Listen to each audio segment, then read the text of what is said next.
அஸ்ஸலாமு அலைக்கும் வரஹ்மத்துல்லாஹி வபரகாத்துஹு. நஹ்மதுஹு வ நுஸல்லி அலா ரசூலிஹில் கரீம் அம்மா பாத்.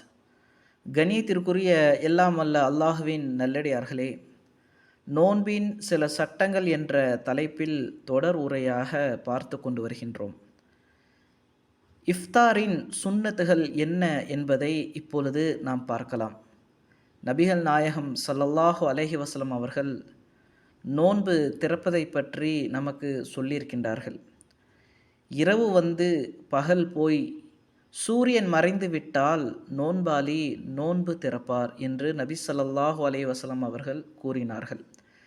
முஸ்லிமில் 2006வது ஹதீஸாக நாம் பார்க்கலாம். சூரியன் மறைந்த உடனே நோன்பை திறக்க வேண்டும் என்பதை இந்த ஹதீஸ் நமக்கு காட்டியிருக்கின்றது. ரெண்டாவதாக, நோன்பை நிறைவு செய்வதை விரைவுபடுத்தும் வரை மக்கள் நன்மையில் ஈடுபட்டவர்களாக இருப்பார்கள் என்று நபி ஸல்லல்லாஹு அலைஹி வஸல்லம் அவர்கள் கூறினார்கள். நோன்பு திறப்பதை நாம் விரைவுபடுத்த வேண்டும், தாமதப்படுத்தக்கூடாது என்பதை நாம் புரிந்து கொள்ள வேண்டும். இதை நபிகள் நாயகம் ஸல்லல்லாஹு அலைஹி வஸல்லம் அவர்கள் நமக்கு காட்டி தந்த ஒரு சுன்னத்தாக இருக்கின்றது. மூன்றாவதாக, உங்களில் ஒருவர் நோன்பு திறந்தால் பேர்த்தம்பலத்தை கொண்டு நோன்பு திறக்கட்டும், அது கிடைக்கவில்லை என்றால் தண்ணீரை கொண்டு நோன்பு திறக்கட்டும் என்பதை நபி ஸல்லல்லாஹு அலைஹி வஸல்லம் அவர்கள் கூறினார்கள். இதுவும் ஒரு சுன்னத்தாக இருக்கின்றது.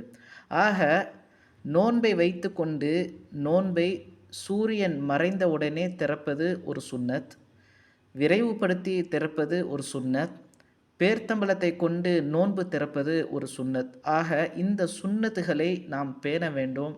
இது நபிகள் நாயகம் ஸல்லல்லாஹு அலைஹி வஸல்லம் அவர்கள் காட்டி தந்த ஒரு வழிமுறை.